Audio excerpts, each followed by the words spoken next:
Indian 2 திரைப்படத்தோட free ticket டெய்லியும் ஒருத்தருக்கு குலுக்கல் முறையில் ஃப்ரீயாக கொடுக்கப்படுகிறது. மேலே தெரிகிற இன்ஸ்டாகிராம் ஐடிக்கு ஒரு மெசேஜ் பண்ணி ஃபாலோ பண்ணால் மட்டும் போதும், நீங்களும் டிக்கெட் வின் பண்ண வாய்ப்புகள் அதிகம். கமல் ரசிகர்கள் எல்லாருக்குமே செம்ம சூப்பரான அப்டேட். கண்டிப்பாக வந்து இந்த ஒரு அப்டேட் வந்து சூப்பராக வந்து கமல் ரசிகர்கள் கொண்டாடுவாங்க. இதை பற்றி டீட்டெயிலாக தான் பேச போகிறோம்.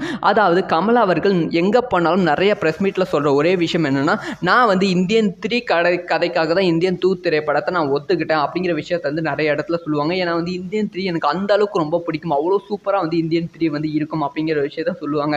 இப்போ வந்து இந்தியன் 3 பற்றி சூப்பரான அப்டேட் வந்து கிடைத்திருக்கு.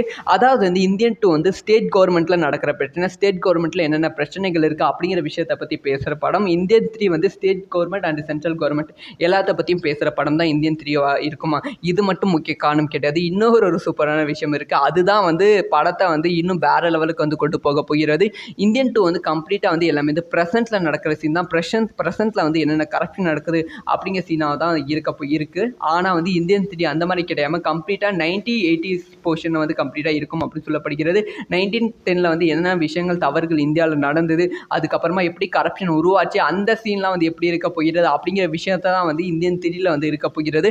அதில் வந்து கமல்ஹாசன் அவர்கள், காஜல் அகர்வால்லாம் வந்து முக்கிய கேரக்டர் வந்து இந்தியன் 3 வந்து பண்ணுறாங்க. அதான் வந்து இந்தியன் 3 மீது வந்து கமல்ஹாசனுக்கு வேற லெவல் எதிர்பார்ப்பு இருக்குது. ஸோ வந்து ஒரு விண்டேஜ் போர்ஷன் வந்து இந்தியன் 3 பார்க்க போகிறோம். இது வந்து கமல் ரசிகர்களுக்கு செம ஹாப்பியான நியூஸாக இருக்கும். இதை பற்றி உங்களோட ஒப்பீனியன் என்ன?